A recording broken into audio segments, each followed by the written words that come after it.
I'm Lisa. And I'm Nick. And you're listening to It Takes Two, the podcast where two people take two movies with the same plot or premise and watch and discuss them.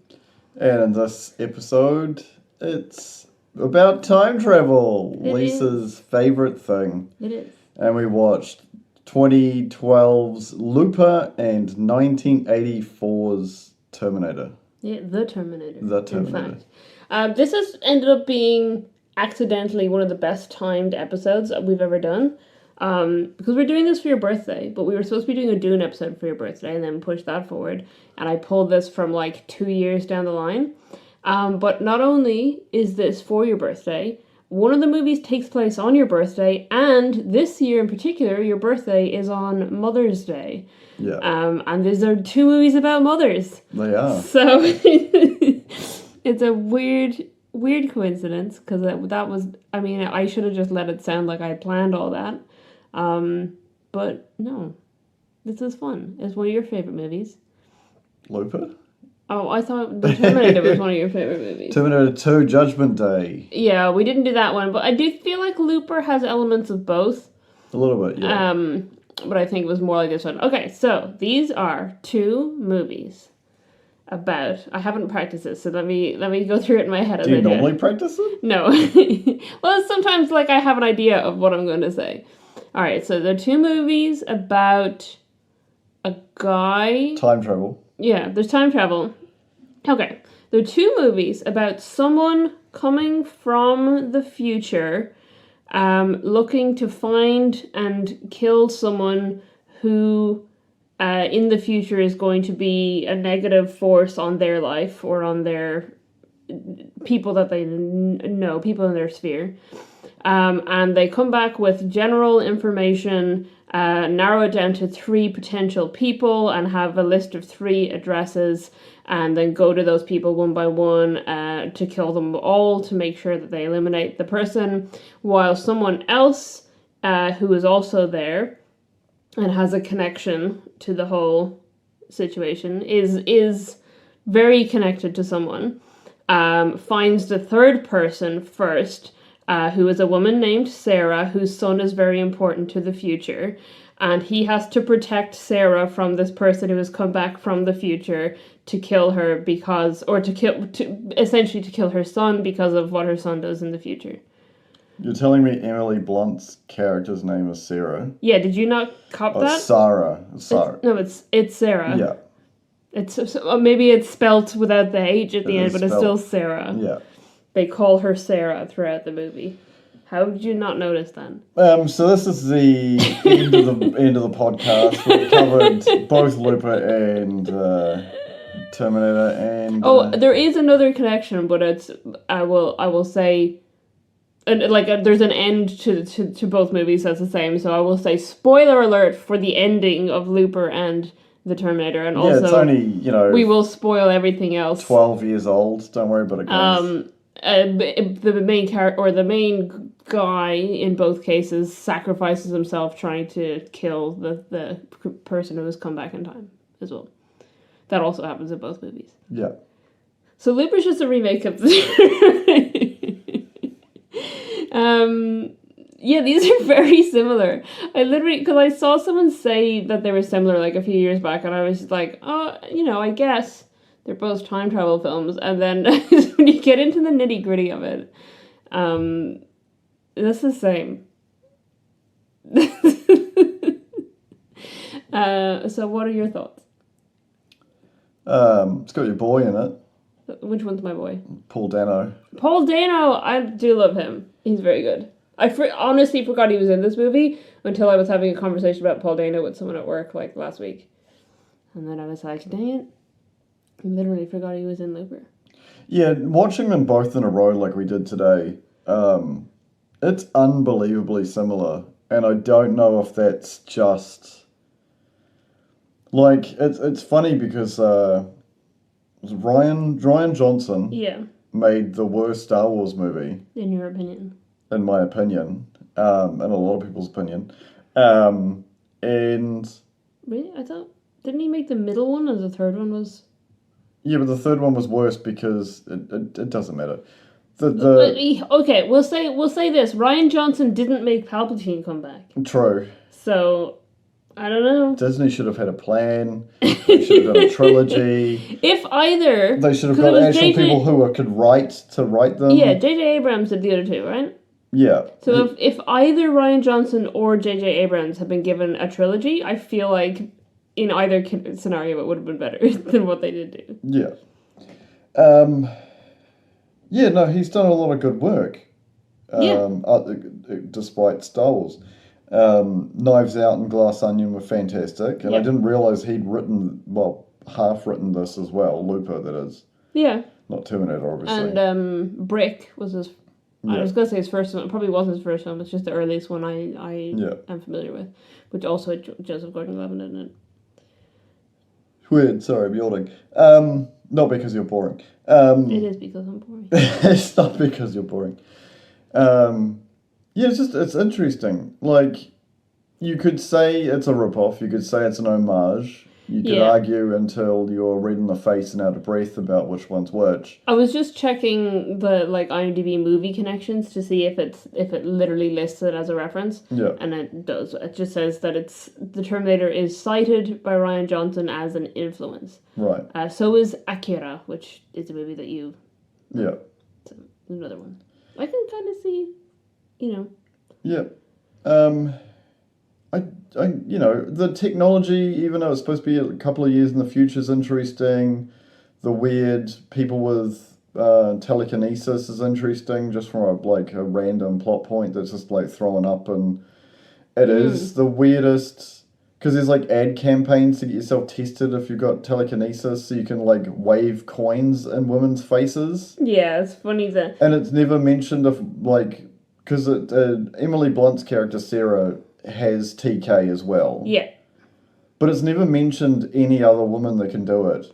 Yeah. And she makes a joke about holding down guys' quarters that were trying to flirt with her until they blew blood vessels in their eyes. Yeah. And then... Which is funny but also extreme. Yeah. and Sid, who's the Kyle Reese of the... No, not the Kyle Reese. The John Connor. John Connor of this universe, who's righting the wrongs of destroying this weird time travel syndicate that are sending people back in time so they can disappear their bodies. I should have mentioned that in both cases the person who comes back is someone whose whole purpose is assassinations. Yeah. They're very, very specialized Terminations, almost. Terminations, in one case. Yeah. Sorry, you'd knocked me off my track of thought. It's really sad now watching... I'm going on a completely different track, so I apologise. I haven't edited this. This is just how his brain works. What happens when you interrupt me and I'm on a train of thought? The train derails and thousands of innocent thoughts die. I can try and put you back on the rails. No. It's really sad watching any movie with Bruce Willis in it now. Yeah, true. He was one of my favourite actors growing up because just, he was the one-liner dude. He was he wasn't super muscular and Austrian. He was just gritty and real and very lucky is basically, his character type. Do you know that he was considered for the role of Kyle Reese? Bruce Willis? Yeah. That would have been weird. It would have been great to watch those movies back to back. Yeah. Bruce Willis has become the Terminator. Yeah. No, it's interesting because, it's really sad what's happened to Bruce. He's made some mistakes in his career, the whole Bruno music career idea was a bit bizarre, but, when you have a framework to do stuff that you want to do as a person that's famous, go and do it, It's bizarre looking back in it, but it's also very sad that, he's... what happened to illness. I can't remember what it is. It's something really sad. It's like a degenerative brain disorder. Yeah, I know he's got aphasia, but that's just a symptom. Yeah. It's not dementia, is it, or Alzheimer's? No. It's another... Looking it up. I'm looking it up. Wow. What?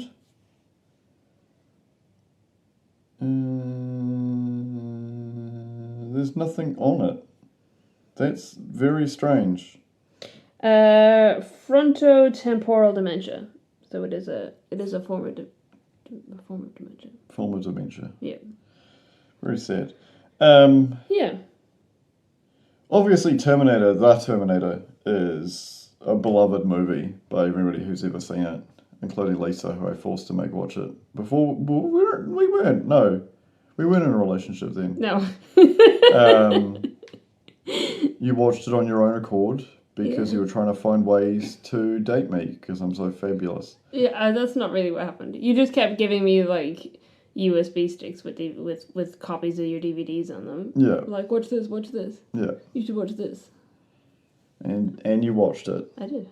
You watched Terminator and Terminator 2 Judgment Day. Yeah, well, I mean, here's the thing is that the first conversation we had about time travel was that I asked you what your favorite movies were, and you said you don't have single favorite movies, you have favorite movies in different genres. Correct. And then you said I can't remember if you said time loop films or time travel films, and you said your favorite is time crimes. Yeah. Which is my favorite. Yeah. And so I knew I could trust your judgment on time travel films. Because that is a fantastic movie. If anyone hasn't seen that, 100% recommend. Okay. So, I'm going to get into a weird thing here. Okay.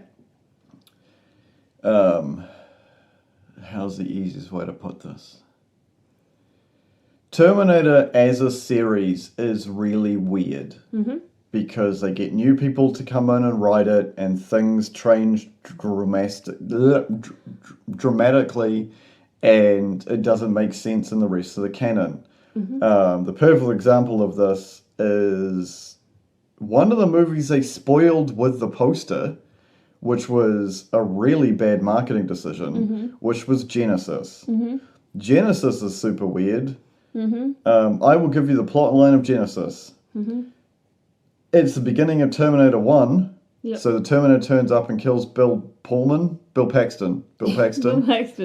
Kills Bill Paxton, but instead of being able to kill Bill Paxton, Terminator turns up and beats the shit out of him. And then Sarah Connor shoots the Terminator with a 50 cal sniper rifle. And then Kyle Reese turns up, who's a completely different dude. I'm not saying they would have got the exact same actor. I'm like, he's a completely different person. Like, his personality, everything about him is different.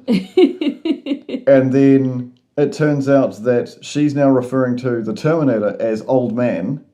And he was sent from the future to the past to protect her before Kyle Reese, before the first Terminator.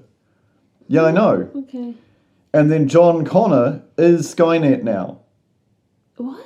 Yeah, and they ruined it on the poster because he comes like to the past and fights them as a Terminator. But he's like a nano Terminator. So he's made out of nanobots. So you know how there was the liquid Terminator? Yes. Okay, and then the Terminatrix. What? Okay. Okay, hang on. What does any of this have to do with Looper? A lot. I'm getting to that. It's like to explain Warhammer 40k, you can't start at Warhammer 40k, you have to explain the Horus Heresy, and you can't explain the Horus Heresy without the War in Heaven. I thought you were going to say you have to explain Warhammer 1 through 39,999. It's over, Horus. I have the 40,000th Warhammer. No, so the point I was getting to, I'll get to the point. Okay. Each Terminator, except for 1 and 2, are from a different alternate timeline. Right. And the reason I brought that up is because it is one of the key and pivotal points of Looper. Yes, because that was something I made note of watching the Terminator this time, is that it is a closed loop. Yeah. That at the end she gets her photo taken and it's the photo that he had. Yeah. And it's like, okay, everything has happened how it was supposed to happen. Yeah. Whereas in Looper, and presumably you're saying in the other Terminators, what you do in the past can change the timeline of the future. Yeah. So in Terminator 3, spoilers, it's an old movie. I haven't seen it, so you're spoiling it for do you me as want? It's mid. I don't know what that means, but It's just, mid, as in you just said the same word again. it's not like it's like a hard. It's a soft 6, a hard 5. There's some cool moments in it, but has it got the Terminatrix? I still don't know. Is that like a dominatrix who's Yeah, a but Terminator? who's a Terminator? That's ridiculous. Yeah. Just also call her a Terminator. But she's not. She's more advanced. She grows her boobs. Oh my god, I don't care about her growing boobs. To entice me. I just want to talk about time travel. Okay. And you just want to talk about So Terminator boobs. Yeah. So she's a more advanced Terminator. Anyway. She's not in either of the movies we watched. I know. I'm getting to the point. The point is that yes, so Looper is self-contained, and through Joe's actions, he does change the future in the past. Both Joes change the future in the past. Yeah. Old Joe, new Joe, blue Joe, borrowed Joe. And you get a little bit of hints of this as like, he could see, where things were going, and, there's a weird, gross scene with Seth, who's played by your boy Paul. Oh, it's like genuinely, I said it to you when we were watching it, it's genuinely like one of my favorite moments in cinema. So, again, spoiler alert, but for those of you who haven't seen Looper, if you're happy for me to spoil this for you, They have no option other than pressing pause or stop. or, not listen to the episode. That's the option. Or you can fast forward by a little bit, or whatever, it's up to you. Anyway, so the kind of plot of Looper is essentially that, or the setup of it is that these guys in the past, or in the present of 2044, they've been brought into, they're all like kind of they were all like essentially homeless orphans or whatever, but they've been brought into this organization where they assassinate people, but the reason they're assassinating people is because in the future it's impossible to hide a body. So this organization has set up a way to dispose of a body, which is that they send the person still alive back through time, tied up with a bag over their head, and one of these guys shoots them, and then they get paid. Yep. And that's it. And then eventually they kill one of them, and when they open up, the payload is gold, and that means it's themselves. They close their loop. They've closed their own loop. So they get out of the contract in 30 years' time, they get sent back to the past and get shot. Yeah, so when they kill themselves, their future self, then their contract is over and they can go live their life. And then in 30 years, if they're still alive, they get sent back. Yeah. And Paul Dano's character... Seth. His future self comes back, and he knows it's him because he's singing a song from his childhood, and he just like panics in the moment, and the guy convinces them, the future Seth convinces him to set him free, and then as a result people are hunting the current Seth so that they can get the old Seth. And they introduce this setup of like carving a deadline into his arm so that the future him can see it. But then, like, while the future him is deciding whether to still run or not, like, his fingers start disappearing, his nose disappears, and then he's like, trying to get back to where they've told him to be, and as he's doing it, like, his feet are going, his legs are going, and it's awful. It's so horrible, because you know that they're doing this to young Paul Dano, and... like, without ever having to show it to you. Yeah. And then, like, that you just see, like, a glimpse at the end of him, like, on an operating table where they've been doing this to him. But, like, it's so visceral without actually showing any of the gore. Yeah. Because, like, you're seeing 30-year-old scars of these things that have happened, but you know that they're happening right now, and you've been set up to kind of have some amount of sympathy for this character that they're happening to, and it's like, it's just so well done. Yeah. It's great. Jeff Bridges is Abe. He's the leader of the Loopers in the present. Yeah, he was the first one sent back to the past so he could set up the organization and explain it and get the guys going to do the looping. Do you think that he was controlling Joe's future. Because he's like, oh, how's your Mandarin coming? He's like, I'm learning French. He's like, why? Okay. It's like, I want to go to France. It's like, go to China. I can explain that to you. Okay. It's nothing to do with the film. It's to do with the budget. Because the original version of the script had him going to France. Right. And then they realized they didn't have the budget to go to France. And then a company in Shanghai was like, hey, we will pay for you to come out here and film here. So, and then they were like, oh, it does look more futuristic anyway. So it's literally just because, like, but they've left in that he was learning French, right. and as like a joke nod to their own thing. Okay. But also I think the joke with Abe is not supposed to be that he's controlling his future, but that he knows that that's the place to be, and that's where, like, right. Joe will do well, which is why there's the funny line where Joe's like, no, he's like insisting he go to France, and he's like, I'm from the future. Learn Mandarin. Yeah. Go to China. Yeah. But yeah, I think, but it's just funny because it is literally in the original script he was supposed to actually go to France, but then they just left it in that he was learning French, even though he just ended up going to France. I feel like part of that though was also so they could have the waitress named Beatrix, right? Which is, I think, a French name or French origin, which is why he speaks French to her, and then you have the be at, the bit of the red herring. It's that whole future sequence when Joe closes his loop is really good. Yeah, I love that they do that you get to see both versions of it. Yeah. So you see what Joe's whole life is up to the point that he's sent back. Yeah. And you see why he did what he did. Yeah. And why he's now going after this kid. Yeah, it's a really dark storyline. And you can, like, understand the motivation that he has, and it's like when he kills the first child, it's not just like, oh, I've done it, let's move on to the next one. He's like actually regretting. He totally breaks down about it. When we were watching that sequence, because I knew we were watching Terminator next, I was like, this is the difference. Yeah. Because this is pure humanity. Yeah. That he did this horrible thing, because he's trying to save his wife, but, like, even after doing it, he's, like, questioning himself and totally emotionally breaking down over it. Yeah. But then he still goes to the next kid. Here's a fact for you. Mm-hmm. Because it's very topical at the moment. Uh-oh.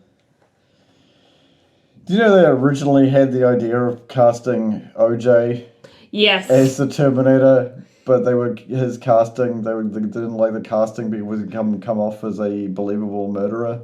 Oh no, is that what it was? Yeah. Oh no. Oh no. Yeah. Well, Arnie was put forward to be Kyle Reese. That's also dumb. Yeah. Well, that's literally what James Cameron said. He was like, absolutely not. He was like, I don't want him to be this big muscle man. Yeah. And then I can't remember who suggested Arnie to him, but they convinced him to go and actually meet him. Yeah. And then Arnie had like so many ideas about what they could do with the character that James Cameron, with the character of the Terminator as opposed to the character of Kyle Reese, that by the end of the meeting, James Cameron had convinced him to play Terminator, even though he apparently had to fight his own agent for it because his agent thought it was a bad idea for him to play a villain. But he's like one of the greatest villains of all time. Yeah. Yeah, he managed to get on the Terminator, I think, was the only character. There was some list of like 100 greatest villains and heroes or whatever, and the Terminator made the list twice. As one's the hero. As one of the heroes and one of the villains. And he was the only character to make the list twice. And Arnie and I think Al Pacino were the only actors to make the list twice or to make the list more than once as a hero and a villain. Right. Whereas everyone else who was on there more than once was all heroes or all villains. Right. There's a really... Because here's the thing. Yeah. If you can quote a character... Mm-hmm. The character is rememberable. That's not a word, but okay. What? You just said rememberable. What's the word then? Just memorable. Memorable then. Whatever. I made a word. Why can't I be Shakespeare? Where was I going? You can quote him. Yeah, if you can quote him, it means they're a good character. Like, everyone can quote Darth Vader. Well, I'm not saying everyone. I'm just saying a lot of people can quote Darth Vader. Yeah. People can quote Yoda. Quote a line that Luke says. I'm going to go to Tashi Station and pick up power converters. No, you know. 49 to, no. Yeah. I was gonna say no. Yeah, that's not. Anakin said that previously. Well, no. In fairness, Anakin said it previously in the timeline of canon, but not in actual real life. What? Luke Dunn did it first in real life. Yeah. Yeah, that's the thing. Like, and so the point I'll be making, since you keep picking up on every time I want to go off on a tangent, she's looking off into the distance, folks. You're going on your own tangents within tangents. Yes, it's called a ball of yarn. It's how my brain works. You never know which end is the right end. I'll be back. I'll be back. I'll be back. Yep. It is not in the script. He was supposed to say, I'll be right back. That's not what I read. What did you read? That Arnie didn't want to say I'll be back because he thought it sounded too feminine. Okay. And also that Arnie suggested they should say I will be back because he thought it sounded more robotic. But the original thing was like, I will come back or something like that. Okay. Anyway, the point is that somebody changed the line and it became one of the most iconic lines of all time. Yeah, well, apparently Arnie fought against it, and then James Cameron said to him, I don't tell you how to act, don't tell me how to write. Which does sound like a James Cameron thing to say.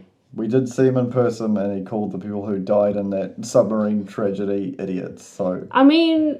They were idiots. Yeah, he's not entirely wrong about that. It's still sad, I guess, but...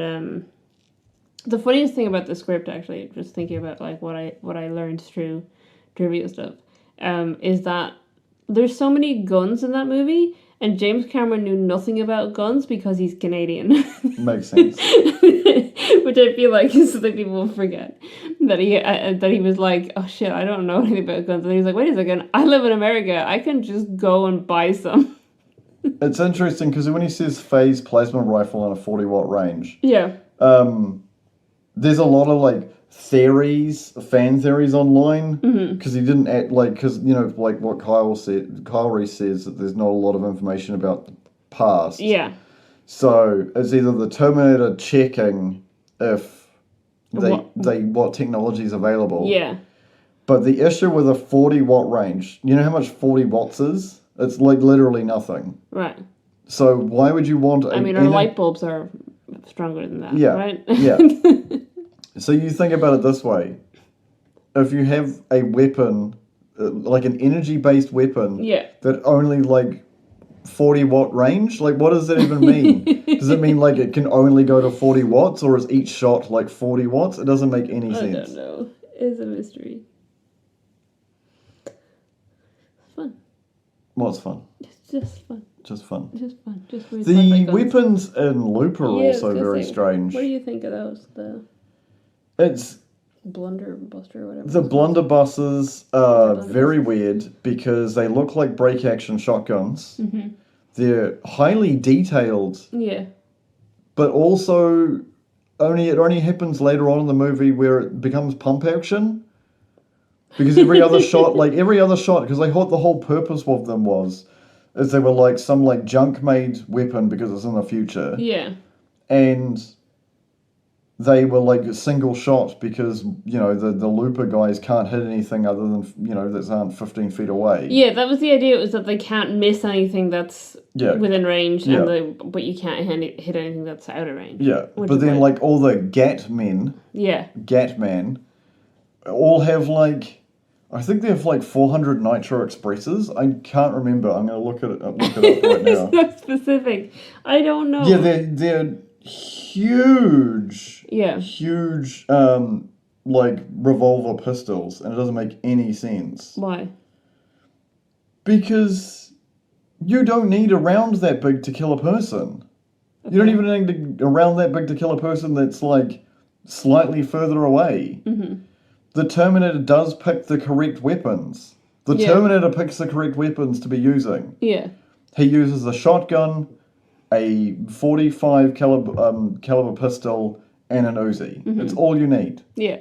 Well, is the idea to kill 3 women. Is the idea that in this like version of the future where this guy is running this whole town, and also like Sara references that like every person she sees in town is a sad, lonely orphan boy who's been abandoned and is lost. Yeah.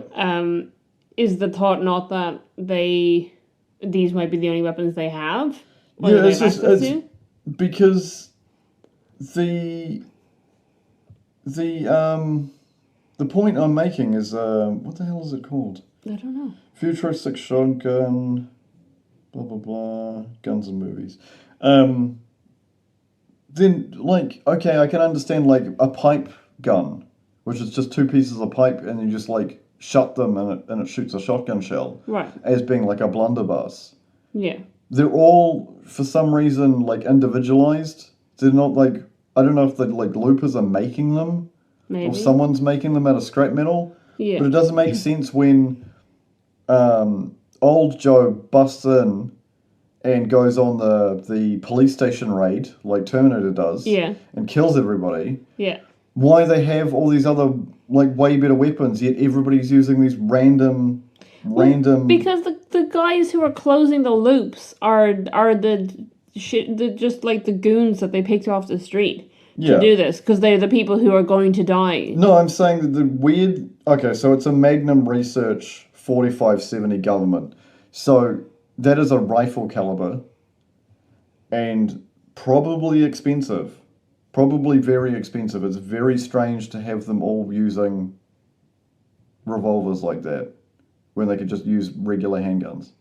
But maybe they can't. Do we see many regular handguns in the movie? Yes, when Joe busts in and like raids their armory and takes 2 P90s. Okay. Oh, but that's in the armory. It's not like that they are using? It's not on the guys? No. Oh, it's weird then. I don't know. So I was going to say, like, I imagine But then when he's in Shanghai, he has normal guns. He has a Scorpion, or what looks like a Scorpion, and some of the, like, I was going to say Johnny Silverhand style pistol. But that probably doesn't ring a bell to a lot of people. It looks like a futuristic pistol with, like, shrouding. Think John Wick. Porting, shrouding, cut down, flared magwell. None of those words mean anything. To you, yeah. To anyone who's listening. Okay. None of those words mean anything. Do you want me to explain every single one? No! It's very strange. God. Okay. That's all you need to say. Is unusual. They should have been using those guns and not the ones they had. The end. About the guns. It's just a very interesting style choice. What did you think of Kid Blue and his gun tricks? The guy that's got holes in his feet. Yeah. It's interesting. I thought he was the same guy who's in Logan, but it's not. I can't remember the actor's name. That's the problem. Well, the guy, his name is Noah Segan, the guy who plays Kid Blue. But apparently he took a bunch of classes to learn how to swing the gun around his fingers and got really good at it. Right. And they filmed like a bunch of different takes of him doing it, and there was only one take where he messed it up. And that's what they put in the movie. That's what they put in the movie because they thought it looked funnier. That's ruthless. That's so mean to this guy who like perfected this art. Yeah. But also his character like just is a fuck up the entire movie. Just continuously making things 10 times worse every time he does anything. It's very funny. So I understand. I do think that the right choice was to have him drop the gun. But it's just so funny that he did a bunch of takes where he got it perfect and then they were like, let's use the one where he messed up. That's mean. On a similar note, just while we'll just get all the gun conversation out at once. Arnie worked with guns every day for a month to prepare for the role of Terminator. And he, during the first 2 weeks of filming, practiced weapon stripping and reassembly blindfolded until he could do it automatically. Because he wanted it to look like a machine doing it. Yet no scenes like that happen in the movie. Yeah. And he also had to be ambidextrous with his gun, so he had to, like, practice Yeah. doing everything with all the guns in either hand. So like all his different moves, he was practicing all of his different motions up to 50 times and stuff like that. And he ended up being featured in Soldier of Fortune magazine for realistic handling of guns on camera, because apparently they normally criticize people's use of guns in films. Yeah, they're usually terrible. Yeah. So what are your thoughts on Arnie's handling of guns? Is it good? Yeah. Okay. It's like the movie came out before I was born. Like I couldn't be like criticizing it. Yeah, you could. What? Are you saying you can't criticize anything that came out before you were born? No, that's not what I'm saying. That's a weird thing to say. Okay. It's talking of the gun thing. Oh God. Okay, I'm just gonna stop. She's visibly angry, folks. I'm She's not. threatening me. I'm just aware that we spent 20 minutes talking about guns. She's doing the hand slicing across the throat gesture. Yeah. I'm going to kill him once we finish recording. Yeah. Happy birthday.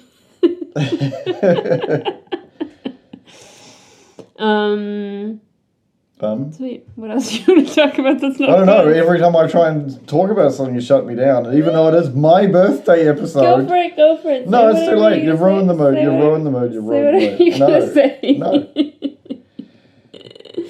No. Emily Blunt is great. Emily Blunt is great in everything. Emily Blunt is fantastic in everything. I feel like I must have seen this before I knew who Emily Blunt was, or I hadn't seen her in much. And now I've seen her in lots of things, and so it's like, oh yeah, Emily Blunt is in that film. She's like the best part of Edge of Dying, Edge of Tomorrow. Right, I still haven't seen that one. I'll watch that at some point. Another time loop film, right? Yeah. She's great in Devil Wears Prada. I was going to say Quiet Place. And 2. Not in 3, but 3 is apparently going to be a prequel. Yeah, I haven't seen 3, so... It's not out yet. Yeah, I know. So I don't know how you know Emily Blunt's not good in it. Not in it. Emily Blunt's terrible in this movie. That's not out that she's not in. Yeah, she is great in Devil Wears Prada. Yeah, she's great in that. I can't think of anything else that stands out as... Well, she was in Mary Poppins 2, which was a weird... Okay, I've never seen that. Well, she plays Mary Poppins in it. I mean, she does a good job, but it's a weird choice to even make a Mary Poppins 2. Yeah, what is going on with that at the moment? What do you mean at the moment? Are they doing another one? No, it's just the other thing that came up with the previous episode when we were talking about Timothy Chalamet, with the weird Wonka movie that no one asked for or wanted. I don't know. Just very strange that, like, sequels aren't doing well, so they just start making prequels to everything. Yeah. And prequels to things no one, like, people who would be going to see it probably... Mary Poppins 2 is a sequel, not a prequel. Yeah. Oh, I just remembered, she's in a movie that's out at the moment, the Fall Guy. Oh, yeah, I want to see that. Yeah, we got to see that one. Yeah, I'm actually glad you want to see it, because your boy, Ryan Gosling. My boy, Ryan Gosling, yeah. You're in love with him. Yeah. He's just so damn sexy. Oh, Oppenheimer. She was just in Oppenheimer. Yeah. She's good at everything. She's just good in all the things she's in. Anyway. She's really good in this. Yeah. And I feel like the reason, or part of the reason that I forget that she's in it sometimes is also that she's American in it when she's very British in real life. Yeah. But she's American in A Quiet Place too. Yeah. She just doesn't talk very much in it, I guess, because it's a movie about being quiet. Yeah. Sicario. Oh, yeah, I've seen American that. I think I've got that, actually. That's a Denis Villeneuve movie. It's surprising he didn't put her in one of the Dunes, because he likes reusing actors. Yeah. I don't know. Oh, other than Jessica, I can't think of a character. That she could play? Yeah. Fair enough. It's very weird to put her as just like to get someone like Emily Blunt and put her as like a random person. Yeah, I guess so. I mean, you could do though. Yeah, she's in like the 2011 Muppets movie as just like Miss Piggy's personal assistant or something. Yeah, but then she probably wanted what you want, which is like to be around the Muppets. You're a Muppophile or whatever it is. Oh, people who are sexually attracted to Muppets. That's not accurate. It's not accurate, or no. You just don't want that admitted. That's disgusting. You're weird. It's my birthday episode, and I'll ruin it if I want to. Joseph Gordon-Levitt, like, in this movie, Looks like a young Bruce Willis. I mean, I feel like he doesn't really look... I mean, I get the prosthetics make him look more like Bruce Willis than he normally does, but we've seen a lot of young Bruce Willis. I watched Moonlighting. I know what young Bruce Willis is like. He doesn't look like young Bruce Willis looked. But he acts exactly like Bruce Willis. Yeah. Like, he just, like, it's like he jumped at the chance to just be able to do Bruce Willis impressions. And really well. Like, really subtly just copying mannerisms and whatever. Like, looking at him, you'd believe... that's what young Bruce Willis is like. The wide shot of him waiting with a pocket watch for his targets to look up. That to me is he looks like Bruce Willis there. He looks like a young Bruce Willis. Yeah. Without doing the the hell was it called? The Rebel One weird stuff what they did with the CGI facing over it, which would have made the movie a whole like what they did with Grand Moff Tarkin. Yeah, Rogue One. Yeah, Rogue One. They did a really good job. Yeah. And just the prosthetics? Yeah. Yeah. Because it's just a handful. I think it's just like his lip and his eyebrows. Is that it? I think it's his nose as well. His nose as well. It's very subtly done prosthetics. Yeah. Like, you wouldn't know looking at it. It's not like Gandalf's nose, you know what I mean? Just looking at that person, you wouldn't think... If you didn't know what Joseph Gordon-Levitt looks like normally, you wouldn't think there's prosthetics on him. It's very subtly done and very well done, and it does make him look a lot more like Bruce Willis than... Because if you just heard that casting, you'd be like, really? Yeah. Joseph Gordon-Levitt as young Bruce Willis? Also, contacts in the eyes, I think. Their eyes are different colours. He does a fantastic job. I feel like he's an underrated actor, just because I don't hear about him being cast in a lot. But everything I've seen him in, he's fantastic in. He's phenomenal. I don't feel like he's underrated. Really? He's in a lot of stuff. Like, what's he been in recently? Bunch of rom-coms you made me watch. Okay, I got you to watch one rom-com, which was 500 Days of Summer, which was made like 20 years ago. Looper is more recent than that. He was Jiminy Cricket. Yeah, we did watch that. Trial of the Chicago 7. Yeah, but that's not like a big... the stuff that he's been in haven't been like huge films. Like The Walk, Snowden... But it might be just that he's just picking films that he likes. Yeah. You know? He also in Muppets as himself. But that was the TV series. He's got 3 things coming. Oh, God. What? Again, like I was just saying, a sequel that no one asked for. It's the new Beverly Hills Cop movie. Oh, okay. I don't know. I feel like just everything I've seen him in, he's really good in. But I think he is one of those actors who will, like, do passion projects more so than big things. And I think, like, because Brick must have been one of his first films. Yeah. Actually, no, it wouldn't have been, because he was a child actor. What am I talking about? He was in, like, Third Rock from the Sun and all that in the 90s. But Brick still was, like, he was quite young in it. And I feel like he obviously has a friendship with Rian Johnson, so I can imagine... him approaching him for the film and being like, can you do Looper? And he'd be like, heck yeah, you're my Did you ever watch Third Rock from the Sun? It was such a weird show. Back in the day, yeah, but on and off, I've probably seen like 5 episodes total or something. Right. Like, I don't think it was something I ever got into. Right. It was very weird. Yeah, it was weird. The Coneheads as well was another weird thing from back. Coneheads is unrelated. Well, I guess they're both about aliens. They're both weird comedies about aliens. Yeah. Right? I like Coneheads. I watched it, I was going to say recently, but it feels like it might have been 2 years ago. Yeah, probably. I watched it when I had COVID. The first time I had COVID, I think I watched Coneheads. Yeah. I definitely remember watching all of Underworld. All the Underworld movies. Mm-hmm. Don't know why I felt like watching sexy... leather-bound vampires and when I had COVID. That's weird. Yeah, it is weird. That's why I said it was weird. Anyway, basically we're just talking about how good all the actors in Looper are. Yeah. Well, we already talked about how great like James Cameron picking the same guy to kill him, like being Well, the this love is interest and then killing the him. first time that they worked Yeah, together. but twice. And then he went on to... Yeah. And apparently he... this is Michael Biehn, right, that we're talking about? Apparently he was pretty skeptical about Terminator, and he agreed to do it, but he thought it was going to be like a really low-budget, weird film. Yeah. And didn't expect it to be as good or as popular as it was. And that's why he ended up working with Cameron again.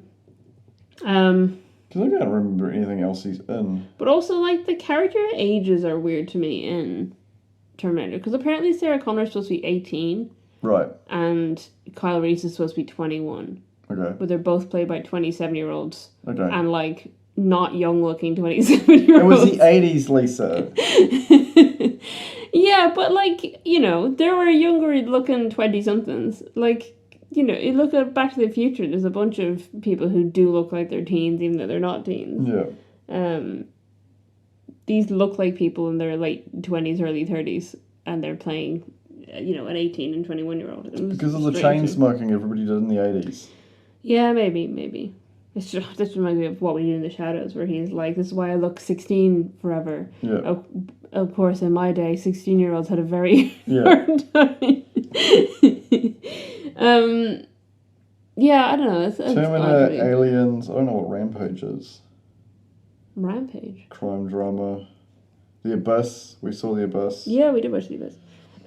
Terminator 2, but only the director's cut. Apparently they had, in line with our previous comments on James He's in Cameron. The Rock. You love The Rock. I've seen it once. You love that movie. Apparently the crew all had t-shirts made that said, "You can't scare me, I work with James Cameron." Is there any explanation of why James Cameron is a scary person to work with? I mean, I feel like we've covered that in every other James Cameron thing we've done. True. I don't think he tried to drown anyone on this one, though. But that does seem to be how he behaves. I did see something that described his style of filmmaking for the Terminator as guerrilla filmmaking. What the hell does that even mean? So they didn't get permits to film anywhere that they were doing on location. So what they would do is start actual car chases with the LAPD. And pretty much the crew would all arrive at once and set up really quickly, shoot on location, and try to leave before the police arrived. So sometimes there's scenes where there's everyday citizens unaware they're in a movie in the background. It was also like they would call Arnie at like 3. He called Arnie once at 3 a.m. to ask him to meet him on location, already in costume, to reshoot a scene. And then the last scene where they drove off into the desert, they had to like wait for the right moment to film it, and then a highway patrolman arrived. And they had to like convince him that they were doing like a college film project, right? So that he wouldn't find them for illegally filming. That's funny. Yeah. Yeah, so I can imagine, like, if James Cameron already is an intense person to work for, I can imagine that being amped up on a project where he's committing crime constantly. Yeah, where he's just consistently committing crimes and being like, we need to set up and shoot immediately and then get out of here before the police get here. It's bizarre. It's such a good the police and they've got that GTA AI where they know where you are. If yeah, they show up like, hang on a second. Or it's like James Cameron's around here. They just need to put a tracker on James Cameron. Red Dead Redemption when horses can dob you in for crimes. Just see you do it. Oh no, that was Skyrim. Skyrim, the horse can see you do the crime. It's also Terminator's also a movie that fits something that we haven't talked about in a long time, that we used to talk about in a bunch of episodes, which is it's another Jesus movie, really. It's a nativity movie. Oh, so the Terminator is Satan coming back to stop the birth of Christ. Yeah, it's a movie about the birth of someone named JC, who's whose mother was impregnated under unusual circumstances. Time travel. And then he's going to be the savior of humanity. Yeah. But as I said earlier in the podcast... Yeah, he also is Skynet? I don't understand. Yeah, that they, like... Every time they save the future from Judgment Day, Well, listen, is our boy Jimmy in on the writing of these scripts? No, I don't. It's been random people. we gotta trust Jim's scripts here. We can't be going off script. Apparently, he also storyboarded the film entirely himself because they didn't have enough budget to hire a designer. Fair enough. To do that. Who wrote Rise of the Machines? Bunch of people. What did this person also write? That was it. Okay. And then Salvation is the one where Christian Bale went nuts and yelled at that. Oh, was that on a Terminator film? I didn't Yeah. realize. He was just housing the spirit of James Cameron. And there was Genesis, and then Dark Fate, which I thought that was a Transformers movie. no. Transformers, Dark Fate. It sounds like a Transformers movie. And then there was a TV show that I watched something. Was it the one with River Song in it? That's not her name. River Phoenix, yeah. No, what? River Phoenix? Joaquin Phoenix's brother. It's got Cersei Lannister and Summer River. Glau. Summer... Yeah. Yeah. Yeah, and River. There's not River Song. River Song's from Doctor Who. What the hell is her name? Tam. River Tam. Like, I said River Song and you said River Phoenix, and both of those are entirely incorrect people. Yes, Lena Headey plays Sara. Sarah. And who plays the weird Terminator? I don't know. Oh, it's what am I talking about? It's what's her face? It's Summer. Oh, okay. Summer Glau. She plays the lady Terminator. Okay. The Terminatrix, as you... No, it's only deemed. the Terminatrix is in 3. Okay. So I thought it was just a name for female Terminators. So you know how the first Terminator is a living flesh over an exoskeleton? Yeah. And the second one is completely made out of liquid. Right. The third one is liquid over an over a skeleton. Okay. And then the fourth one, they have rubber. And the fifth one, Genesis, they're made of nanobots. I don't... Okay. It's too weird for me. I don't like it. Yeah. Anyway, let's talk about Looper again. Okay. So, the kid is fucked up. And that's all we have to say about this episode. The kid. He's so... That child actor is adorable. He's so cute. Most of them are. And then, like, but he also does, like, such a great, like, angry death stare. Yeah. But there's, like, such great filmmaking moments in it, because, I mean, we've already said spoiler alert, but a spoiler alert again. The kid has telekinesis, but he has, like, extremely... What? Telekinesis. You said Telekinesis. telekinesis. Yeah, telekinesis. Like it's a breakfast cereal. No.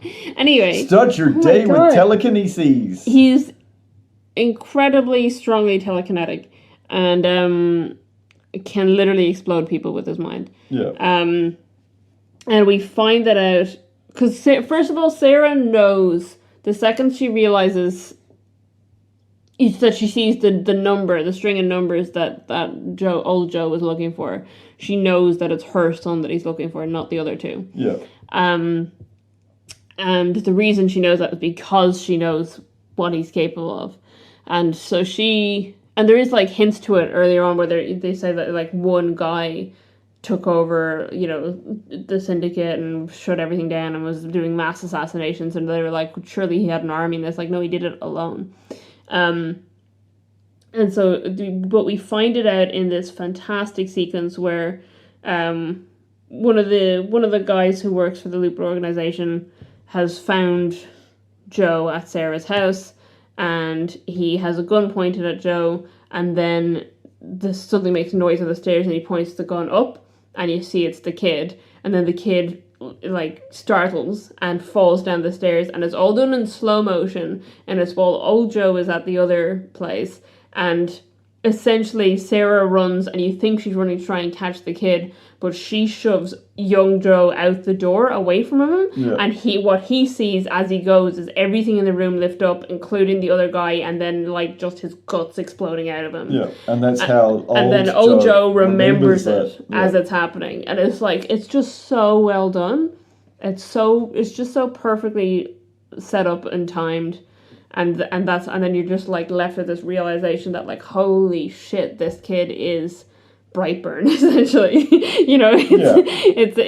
This kid is incredibly dangerous, and you have this realization about like other stuff that's happened that you're like, oh my god, that's what this previous thing was about, and it's just like but like the kid when he looks angry, like.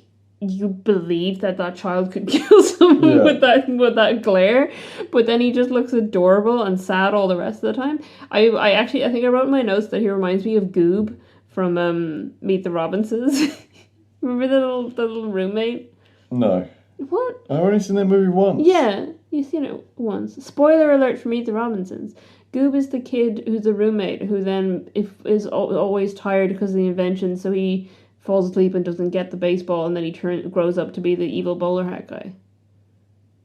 Okay. Have you forgotten entirely that movie? Yeah. It's such a good movie. Spoilers, he's the dad. Oh no! You just spoiled Meet the Robinsons for everyone. Yeah.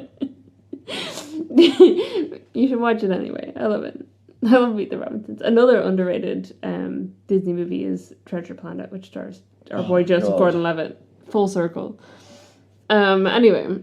The kid is great. Now. Exhausted. The kid is great. Yeah. And the movies, it's interesting because I feel like young Joe and Kyle Reese are total opposites at the beginning of it. In that Joe is very much focused on his own self-interest. Yeah. Whereas Kyle Reese has come back with fully intending to die in the past. Yeah, he's to save in humanity. love with his adopted dad's mum. Yeah. So he is in his own mind has fallen in love with Sarah Connor already. But also he's, part of this resistance and wants to save humanity and wants to make sure John Connor, he says he'd die for John Connor, and that's what he's planning to do this whole time. And then he does do that. He literally doesn't hesitate to sacrifice himself. Whereas in Looper, you have Joe who is 100% self-interest. Like, tunnel vision self-interest, to the point that he doesn't even realize someone has to point it out to him that even if he does hunt down old Joe and he does get him, kill him or bring him back or whatever, they're not going to suddenly take him back into the organization because he's still fucked up and he's still attacked other people in the organization and stuff to try and save his own hide. So he's like totally tunnel vision, like, if I do this thing, I will get the life I always planned for myself. Yeah. Which is just keep partying, keep having drugs, keep doing whatever, which is what old Joe did do for about 30 years, or 20 odd years, and then until he met his wife. It's funny because, old Joe's hanging on to this, weird future that's just, everything was a mistake except for this one thing that he did. Yeah. And I think, because old Joe knows that he can't go back to the wife, I think. But I think he just wants her to be alive. Based on... Even if she's not with him. Based on the weirdness of how the time travel works. Yeah. He just pops out of existence. So you assume that he would have just, hypothetically, if old Joe had gotten away with it, shot the kid, he would have just stopped existing.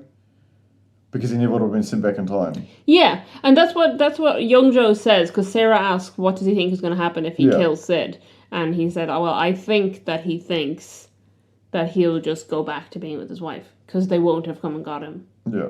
But then the whole loop doesn't work. Yeah. But it's, it's a very complicated time travel situation in that movie. But I do think, yeah, I think in his ideal world as old Joe is that he would kill the child and then wake up in bed with his wife again. Yeah. Which I don't think is what would ever happen. No. Whereas young Joe is so determined to do, his own thing and get out of there and, go to France and, just do drugs all the time, that he even says to old Joe, like, oh, show me a picture of her and I'll make sure if I ever see her, I walk the other way. Yeah. Problem solved, but, like, he says it to Sarah then as well, that, she's like, I need to know that I can trust you. And he's like, I don't want you to trust me. He's like, I don't care about you. I don't care about your kid. I know that the guy is coming here and I just want my payday and to get out of here. Yeah. That's all I want. And it's only like in the, it does, as it goes on, he cares more about Sarah than about Sid.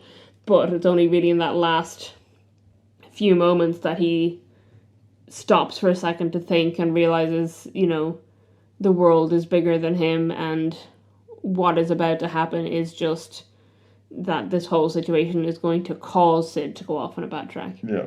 And that the only way for that not to happen is for him not to be there. Yeah. It's very complicated. He should have popped. He should have popped. He kind of disappears. He should have just been like... Oh yeah, he just goes like... Yeah. But it's like the fingers disappearing on the other guy. It's like they're there and then they're not. Yeah. Like it's just like... And it's the same with his memory. That his memory is, he's remembering things and it's that never happened to him really. And it's just changed now. So his memory just changes.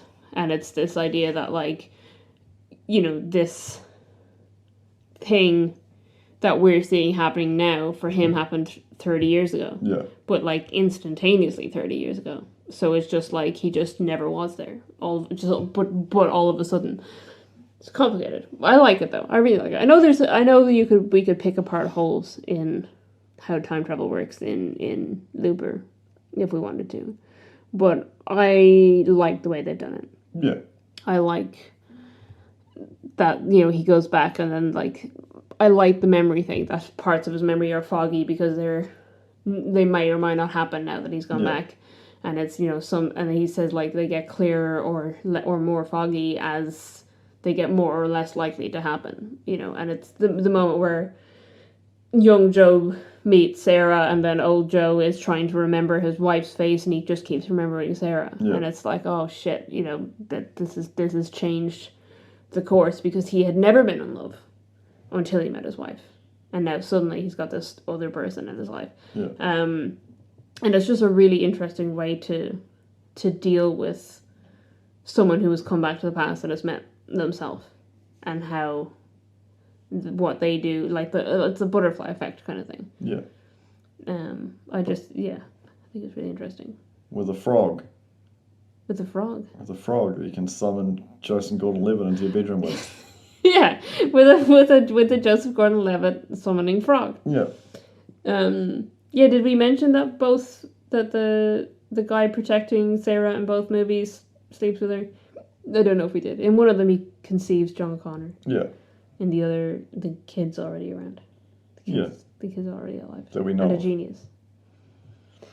Yeah, I mean, they could do a Looper sequel where she has Joe's child. Yeah. But then what would they do? But then again, the second child might also be Joe's child. Because, no, it's not Joe's child. It's the child of the girl that he was into at the pub, at the bar, the club, whatever the hell it is. Yeah. The weird strip thing place to go to and hang out all the time. Yeah. What about her? She's the second Sarah Connor. Yeah, but she and the kid isn't killed. Yeah. But she's not gonna be the Rainmaker. Her daughter's not gonna be the Rainmaker. Yeah, I know that. I'm just saying. Definitely Sid. Yeah. It's not what I was saying, but okay. Okay, what were you saying? Well, it's too late now. Okay. Any other trivia? Probably. Because obviously box office and doesn't really matter. We can do budget and box office because I have adjusted Terminator for inflation, so we can do that. Okay. Because I was interested. I think we've covered some of these. I covered the reason why he was studying French. But then another note on that is that he's not very good at studying French in the movie, whereas Joseph Gordon-Levitt is actually fluent in French. Right. So it's funny. And it's also not the first movie where Joseph Gordon-Levitt is bad at French in it, because it's the same in 10 Things I Hate About You, that he's studying French and is bad at it. Oh yeah, here's some facts that I thought were interesting, because it's one about each movie that are basically the same, or some very similar facts. So we'll go Terminator first, which was where was it? Where did I put it in the Terminator one? Somewhere in here. I lost it. Oh yeah, so the nightclub in it that they go to, Tech Noir. So that was, James Cameron coined the term Tech Noir to refer to the kind of film category that Terminator falls under, also things like Blade Runner. Right. But they made their nightclub called Tech Noir, and they had the club built specifically for the film, right. And it looked so real that like they had to keep turning away local clubbers who wanted to come and go to it as a nightclub. So the building now still exists, but it's now a jewelry store. Right. But also for Looper, they built the diner that they go to was custom built in Louisiana, about 60 miles west of New Orleans. So to shoot those scenes, they literally made like a diner, and then locals kept coming up to them asking when the diner was going to be open. They had to keep explaining to them that it wasn't a real diner, it was made for the film. But they left it there after filming completed, and apparently it's then stayed up through a hurricane in 2012, and then eventually they tore it down in 2014. But I just like that for both films they set up a fake business that people just kept trying to go to. Yeah, it makes sense. It's very funny. Also, the scene where Joseph Gordon-Levitt falls off the fire escape was filmed on his 30th birthday. So they left him dangling from the stunt wires and sang happy birthday to him and wheeled out a birthday cake. That's really mean. I think it's so funny. Terminator stuff, I feel like I've probably covered most of these things because I tried to kind of put them in there. There was a whole thing apparently in the original script where Sarah Connor was supposed to have a figure skating injury that had been fixed with surgical pins. So Terminator was going to cut open the legs of the first two Sarah Connors to see if they had the surgical pins to confirm if it was the right Sarah Connor. That's weird, but okay. And then, since it wasn't really put into the movie to begin with, in the novelization of it, they changed the origin of the pins, and they said that the pins were put into her leg after it was broken in her fight against the Terminator. Right. And because of the bad records, Skynet knew that she had surgical pins in her leg, but not what they were from or when they were put in there. So the Terminator was looking for signs of an injury that she hadn't actually received yet, which I feel like would be very funny to put in. Yeah. But yeah, I thought that was interesting. This is again about the budget a little bit, because there was a hydraulic arm that they used for the Terminator punching through the windshield in the alley. Yeah. And they had to rehearse it and choreograph it perfectly because they needed Arnie's face in the shot too. Because they couldn't afford to replace a windshield, so they could only do it once. Right. Another person who was considered for the role of Kyle Reese was Kurt Russell. Okay. Which is also interesting because apparently Kyle Reese was the model for Solid Snake in the artwork for the original Metal Gear. Right. So I thought that was a connection that you'd appreciate. Yep. No? Yep. Yeah. I said yep. Yep. I feel like that's about it, to be honest. I think I covered everything else. Cool. So the budget of Terminator was $6.4 million. Which is like nothing, yeah. So I adjusted it for inflation to 2012, so I could just compare them directly. Okay. So for inflation to 2012 was $14 million. Still not a lot. Versus Looper was $30 million budget. Yeah. And box office, Terminator made $78.3 million in 1984, which adjusted for inflation to 2012 was $173 million. Right. And Looper made $176 million. So box office wise, they actually are quite similar. Yeah. But Terminator did it on half the budget. But we also just mentioned the fact that he was committing crimes the entire time. He was, yeah, I mean, he was committing crimes. He was committing crimes and also didn't hire artists, so did the storyboards himself, and couldn't afford to replace a windshield, so they had to do things only once. So there's a lot of corners cut, I feel like, with Terminator, but I think it doesn't look like a very low budget film. No, it looks great, yeah. There's one sequence where it's like the robot Terminator, after his skin is melted off, running after them, where there's clearly green screen, and I think I made a note at one point being like, I'm glad that for most of this they use practical sets and on location, because like when they have green screen, it's very obvious green screen. But other than that one, like, that's the only sequence that feels like it's really aged a lot. Yeah. Yeah, the weird, creepy claymation Terminator is the only downside to it. Because the animatronic one looks fucking great. But the problem is they have the claymation-y sequences, but also against a green screen. Yeah. And the combo is bad. Yeah. It's just like, it's like a total shift in quality. It's like they suddenly went to like TV quality. Yeah. And then back to... The animatronic is still obvious because he just makes the same movement over and over again. Yeah. But he still looks better than the claymation one. Except when I think they put the animatronic in front of a green screen at one point as well. Because there's a bit where Sara and Kyle are in front of the green screen for like just one shot. Yes, when they like run down the hallway. Yeah, and they close the door or whatever. It looks terrible. Yeah. But all the rest of it hasn't aged that badly. Yeah. So. Practical effects, folks. Do you want to go watch Terminator 2 Judgment Day? Not really. Oh, okay. I've seen it though. I have seen it. You want to go but I think I watched them back to back the first time because I feel that's the way to do it. I feel like there were bits from the second one that I thought were in the first one and obviously weren't. Yeah. But you know, it's fine. Do you know what else is bits in the second one? What? That you thought was in the first one? Our Discord. If you join it, the links in our... That makes no sense. It doesn't matter. Time travel. Time travel into our Discord. Time travel into our Discord. Tell us what you thought about this episode before it was released. Yeah. We're recording this on Sunday the 12th of May. Yeah. And it's being released on Tuesday the 7th of May. Is it? No. I'm late for things.